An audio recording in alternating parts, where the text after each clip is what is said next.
નમસ્કાર, હું છું શોભા ભટ્ટ. આપ જોઈ રહ્યા છો મારી દેશની ખુશ્બુ વીએમજી ન્યૂઝ અમદાવાદ.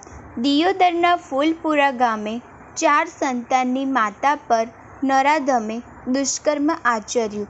મહિલાએ પોલીસ મથક ખાતે ફરિયાદ આપતા ગુન્હો નોંધાયો. દિયોદર તાલુકાના ફૂલપુરા ગામે એક 4 સંતાનની માતાનો એકલતાનો લાભ લઈ ગામના ઈસમે મહિલાની મરજી વિરુદ્ધ દુષ્કર્મ આચરતા સમગ્ર પંથકમાં ચકચાર મચી જવા પામી છે. જે મામલે મહિલાએ પોલીસ મથક ખાતે ફરિયાદ આપતા પોલીસે નરાધમ ઈસમ વિરુદ્ધ ગુન્હો નોંધ્યો છે.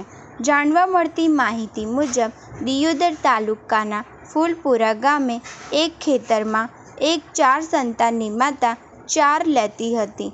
તે સમયે ફૂલપુરા ગામમાં રહેતો અનુપજી બબાજી ઠાકોર ખેતરમાં આવી મહિલાની મરજી વિરુદ્ધ દુષ્કર્મ આચર્યું હતું અને જાનથી મારી નાખવાની ધમકી આપી હતી. જે મામલે દુષ્કર્મનો ભોગ બનેલ મહિલાએ સમગ્ર બનાવની જાણ તેના પતિને કરતા આજ રોજ દિયોદર પોલીસ મથક ખાતે ફરિયાદ આપતા દિયોદર પોલીસે આરોપી અનુપજી બબાજી ઠાકોર વિરુદ્ધ ગુન્હો નોંધી આગળની તપાસ હાથ ધરી.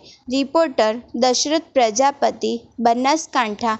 મારી દેશની ખુશ્બુ વીએમજી ન્યૂઝ અમદાવાદ.